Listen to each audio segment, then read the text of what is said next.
বেড়া গল ওটা সাইড বিয়ে করবি কেন? হ্যাঁ, সাইড বিয়ে হলো নাচানাচি করো, যজ্ঞ করবার আগে সাইড বিয়ে হলো নাচানাচি করো তোমরা কেন?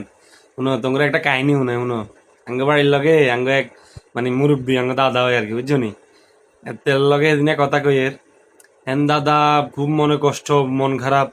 দাদারে জিগেলাম, দাদা কায় কিছে, সমস্যা কি? কয় রে দাদা হুন, নাচানাচি তোরা কমাই করিস, তোরা ইদানিং খুব নাচানাচি করবি।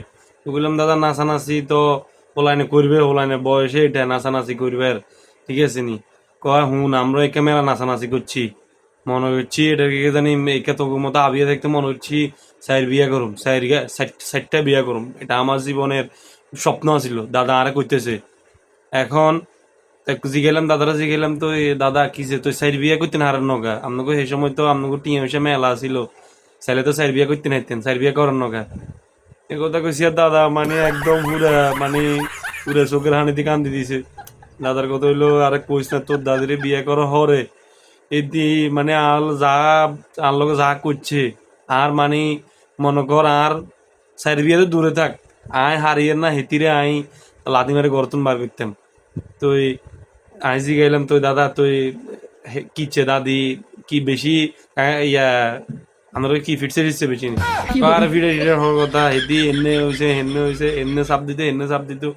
আরে করছে মনে করছি হেদিরে লাস্ট পর্যন্ত মনে হচ্ছে যাক হেদিরে ছাই দিমু। ওমা হইতে হইতে স্যারেন্সকে হয়ে গেছে। হ্যান স্যারেন্সকে হয়ে গেল কি আর সারণ যায়? মানে এই হলো অবস্থা। এরপরে যে দাদা যে এরপরে যে স্যার বিয়ে যে শখ মিড়ে গেছে এক বিয়ে করি, তোরা সাইড বিয়ে হলে নাচানাচি করস কেন? তোরা কর সাইড বিয়ে সুন্নত, সুন্নত ঠিক আছে বুঝছি। আরে দাদা আয় এ বয়সে তো দাদিরা কত সাদা সিধা থাকবার হলো, সাইড বিয়ে এক বিয়ে করে শান্তিতে থাকতে পারি না, সাইড বিয়ে করার স্বপ্ন আছিল। আর তোরা এই বয়সে এই সময় তোরা সাইড বিয়ে করবি কেন? তোকে ইকিন চিন্তা ভাবনা, হ্যাঁ? হ্যাঁ, মাথা দিকিন রায়েন রামনা করে কই আপনারা কিন্তু মাথার তুন হালান, বুঝছেন নি? একজনেরটা লইতেন হারবেন নি, বিয়ের আগে তো মেলা নাচানাচি করেন, একজনেরটা লন এরপরে সাইড বিয়ে করিয়েন, হ্যাঁ?